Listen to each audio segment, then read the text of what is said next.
Bonjour à tous, ici Jérôme.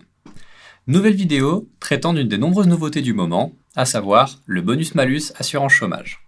Mais avant de commencer, je précise que vous pourrez retrouver l'intégralité de la procédure en format papier dans la documentation Nouveautés sociales de septembre 2022. À l'intérieur, vous y retrouverez entre autres toutes les nouveautés de ce mois. La prime de partage des valeurs, la monétisation des jours de RTT et le nouveau plafond d'exonération fiscale des heures supplémentaires. Je vous laisserai donc vous connecter à notre site www.axinfo.fr pour retrouver l'ensemble de ces éléments dans votre espace client. Retournons donc à notre bonus-malus avec un petit rappel rapide du contexte de cette nouveauté. Il s'agit d'une variation du taux d'assurance chômage prévue par la loi pour la liberté de choisir son avenir professionnel. Elle concerne les entreprises de 11 salariés et plus et relevant d'un des 7 secteurs d'activité comportant un taux de séparation de contrat supérieur au seuil défini de 150%. Cette variation a pour objectif d'inciter les entreprises à plutôt recourir au CDI et à rallonger la durée de leur CDD, plutôt que de s'orienter vers des missions d'intérim ou des contrats courts. Nous n'évoquerons pas ici les modalités de calcul du taux. En revanche, nous savons qu'il est défini en fonction du secteur d'activité, de la taille de l'entreprise, ainsi que du nombre de fins de certains contrats. Et bien évidemment que celui-ci peut évoluer sur une fourchette allant de 3% à 5,5%, 5,05%. Pour en revenir à cette paye donc, cela se traduira en DSN par le biais de 2 nouveaux codes CTP URSSAF. Le code 725 pour déclarer le taux modulé et le 769 qui lui sera utilisé uniquement pour les entreprises affiliées à une caisse de congés payés. Pour tous les autres, on reste sur le standard Sage, à savoir le 772. Ça y est, nous en avons fini avec les explications, nous passons sans attendre à la mise en place. Commençons avec la vérification de votre configuration actuelle. Si vous voulez un support papier, reportez-vous au point 5.2 de la documentation évoquée tout à l'heure. Premièrement, nous allons vérifier que vous possédiez bien déjà dans votre dossier la constante recup.ta. Donc dans votre logiciel, liste constante. Cette constante a pour objectif de stocker la base de l'assurance chômage du mois. Donc, recup.ta. Je l'ai bien dans mon dossier. Pas la peine de regarder pour le moment ce qu'il y a dedans. Je ferme et je passe à la suite. Deuxièmement, vérifiez également que la rubrique relative à l'allègement général des cotisations, donc la rubrique 63 430 en standard Sage, est bien présente et activée dans vos bulletins modèles.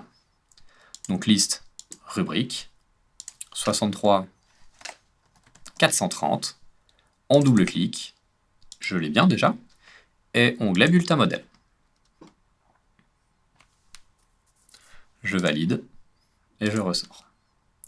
Pour information aussi, cette rubrique, elle, a pour objectif de récupérer non pas la base, mais le montant de la cotisation patronale de l'assurance chômage. Il n'y a pas de salarial. Ça y est, mes vérifications sont déjà terminées, on va pouvoir commencer à manipuler. Commençons par créer les codes DUX, les codes CTP.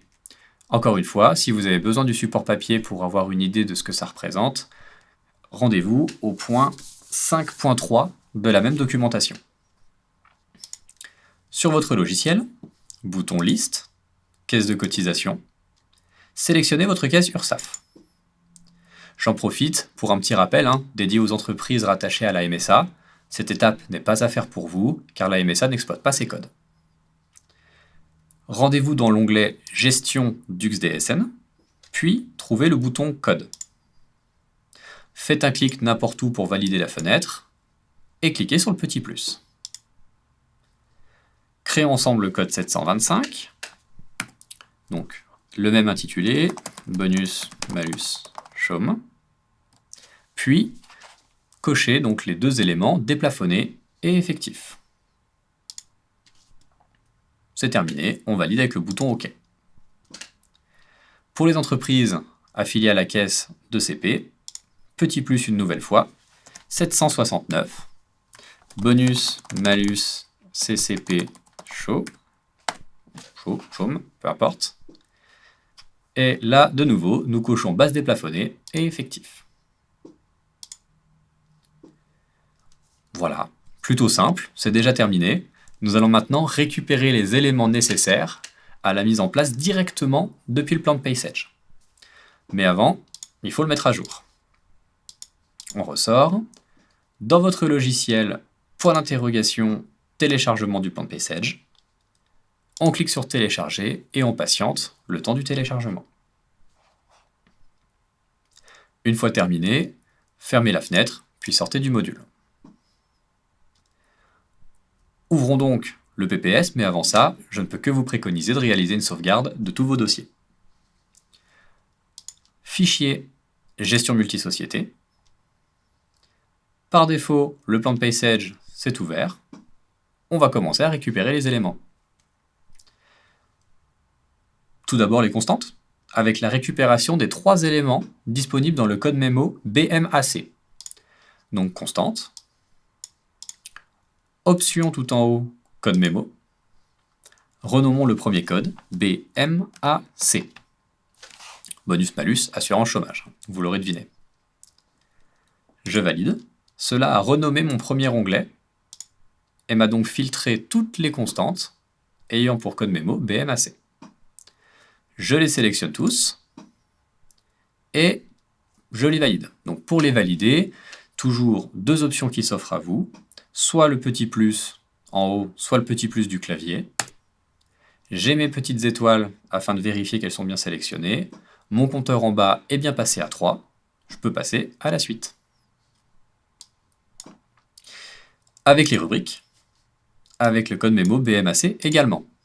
Donc option code mémo BMAC. Je valide les 3 éléments, petit plus. J'ai mes étoiles, j'ai mon compteur à 3. Je peux déplacer l'élément sur le côté. J'ai terminé. Pour les rubriques relevant de la MSA et du BTP, je vous laisse vraiment regarder les équivalences au niveau des numéros. C'est au point 5.4.5. Voilà. Et je vous conseille d'ailleurs de récupérer la documentation pour tout le point 6. À chaque capture d'écran, vous aurez de toute façon un petit tableau qui vous indique vos propres codes. Importons maintenant les éléments. Donc fichier, mise à jour des sociétés. Vérifiez dans la liste que toutes vos sociétés soient bien présentes. Voilà. S'il y en manque, évidemment, cliquez sur sélectionner et rajoutez vos PRH. Si tout va bien, alors cliquez sur mise à jour. OK. Faites un aperçu. Et cliquez avec OK. Ne vous fiez pas au premier rapport. Même s'il est bon, fermez de suite et relancez tout de suite une mise à jour. Cela va permettre de réaliser tous les liens entre les constantes et les rubriques. Voilà. Sur le deuxième rapport, vous ne devriez plus avoir d'anomalie. Si ce n'est pas le cas, je vous laisse faire une capture d'écran et vous rapprocher de l'assistance. On regardera ensemble. L'import est désormais terminé. Nous allons passer à l'adaptation dans votre dossier. Si vous êtes avec le support papier, nous passons donc au point 6. Donc on retourne dans notre dossier. Hop.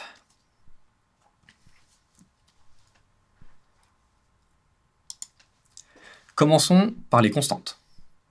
La première, la vérification de la constante ALG MTAC2. Liste constante ALG MTAC2. On double-clique dessus. C'est bien le montant patronal de la rubrique 4001, donc dans l'onglet rubrique, qui doit être sélectionné. Voilà, c'était juste la vérification. On a terminé, on valide avec OK. Passons à la constante suivante avec ALG, cette fois-ci base AC.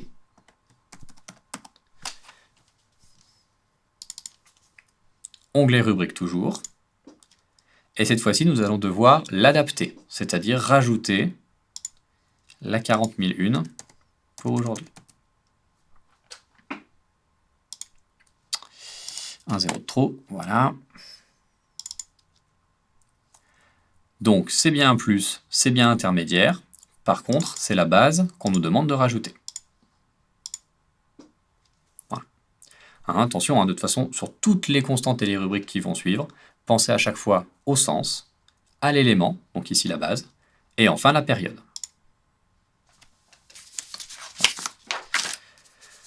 Constante suivante, hop, avec ALG TX Chaume, cette fois-ci.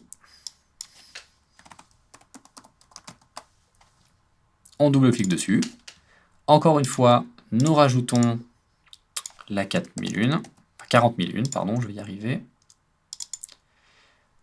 Et on reprend encore une fois l'élément qui doit être le taux patronal. Le même sens, la même période. Je valide. Nous avons ensuite la constante ALG MTAC.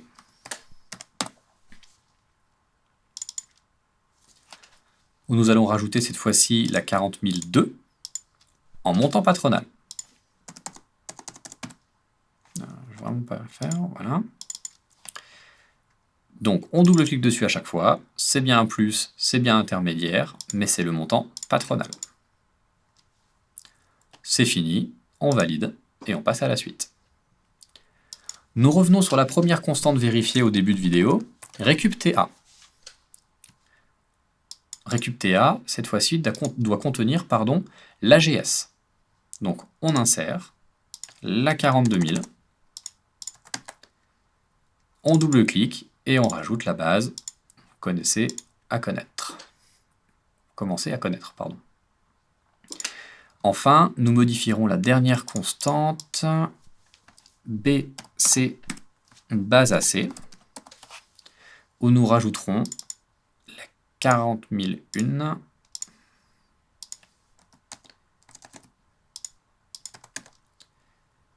en base, encore une fois. Plus, base, intermédiaire, je valide. Je suis allé plutôt vite, donc n'hésitez pas à mettre pause à chaque clic, à chaque étape, comme vous le sentez. Mais là, on en a fini avec les constantes et nous allons passer aux rubriques. Donc, liste, rubrique. Vous êtes à la page... Je vais y arriver.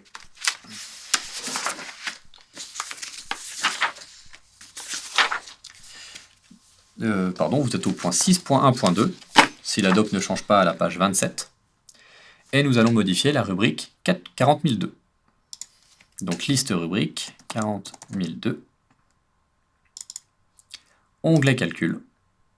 Pensez à vérifier, donc de manière générale, que toutes les rubriques que l'on va traiter soient bien rattachées à votre caisse URSSAF. Par défaut, c'est le numéro 1, mais il se peut très bien que ce soit la caisse 10, 20 chez vous. Donc c'est le moment de le changer.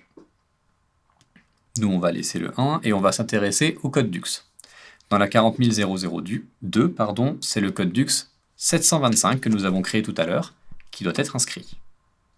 Attention, c'est dans cette rubrique que nous allons saisir le taux que vous avez reçu. Donc allez bien dans la case taux patronal et renseignez le taux, par exemple 3%. Validez votre saisie, on en a terminé, et passons à la rubrique suivante. La 40003, qui sert uniquement pour nos clients relatifs à la caisse de congés payés. Donc moi je ne l'ai pas importé, mais bien évidemment, si je fais le comparatif avec la 2, c'est au niveau du code DUX que nous importerons le code 769. On valide. Et nous allons basculer sur la rubrique 63 430. Notre rubrique déjà existante en début de vidéo va subir une modification. Donc on va venir alimenter la part salariale avec la constante ALG TMAC. Comme ça. Ici, nous ne prêtons pas attention à la part patronale, qui peut être différente du standard Sage selon vos personnalisations. Donc juste la part salariale, et on valide. On en a fini avec le paramétrage des rubriques. Je vous laisse le soin de les insérer dans les bulletins modèles des salariés concernés. Pour rappel, les apprentis sont exclus du dispositif. Il faut également penser à supprimer les rubriques 40 000 et 40 300 des bulletins modèles de manière générale. On va faire un exemple. Donc, la 40 000, onglet bulletin modèle, ici. Et selon les cas, donc là, s'il faut le supprimer, on les sélectionne tous, on supprime. S'il faut les rajouter, insérer, on les rajoute. Le petit plus comme d'habitude, j'ai mes étoiles, je valide, et je valide ma saisie.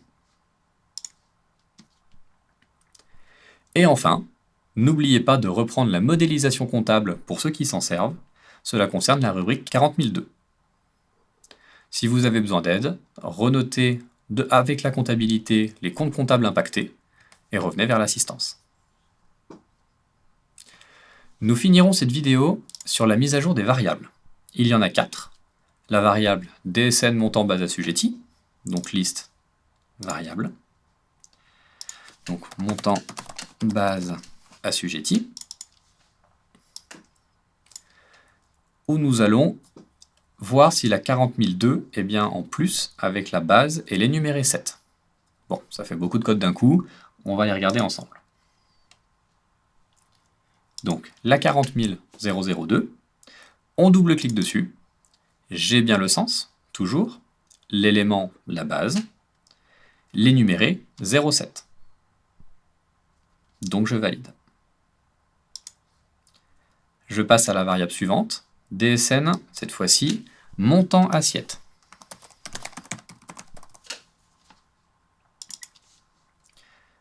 C'est la 40002 toujours que je vérifie, c'est celle qui va servir de déclaratif de toute manière.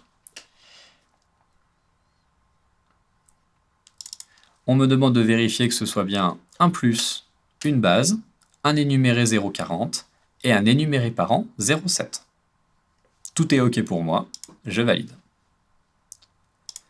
La suivante, la DSN montant réduction exo. Donc montant réduction exo. La 40002 toujours, donc à chaque fois je clique sur l'en-tête code pour gagner du temps dans la recherche. Je double-clique dessus. On me demande de vérifier le plus.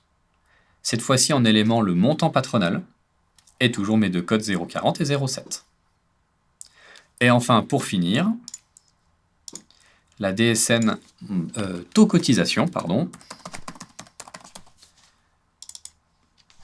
Voilà, avec cette fameuse 40002 une dernière fois, qui va comporter le taux patronal, avec toujours code 4007 et le plus. Voilà, les trois dernières servent à déclarer en partie nominative, respectivement la base, la cotisation et le taux. Voilà, je peux ressortir. Je suis retourné sur mon dossier. Attention, je me permets de vous retenir quelques instants pour vous communiquer une dernière chose primordiale avant de se quitter. Pour que votre DSN se passe pour le mieux, il va falloir, pour le moment, renseigner manuellement le taux modulé dans le bloc de cotisation URSSAF. En effet, la version actuelle du module déclaration sociale ne permet pas encore cette remontée en automatique. Je vous prierai donc de bien vouloir le rajouter tous les mois, et ce, jusqu'à la prochaine mise à jour de votre module déclaration sociale. Nous vous mettons devant vous une capture d'écran avec un exemple. Donc dans l'onglet Versement, sur l'organisme URSSAF, sous onglet Cotisation, saisissez le taux, donc dans la colonne taux de la ligne 725. Voilà, nous en avons fini avec cette surprise du mois de septembre. Je vous invite, si un point évoqué vous semble flou, à consulter soit notre documentation, soit à revenir vers l'assistance, afin que nous puissions vous aider sur l'étape, sur le point, sur la procédure en question. Axe Informatique et moi-même vous souhaitons une excellente journée, et quant à moi, je vous dis à bientôt dans une prochaine vidéo.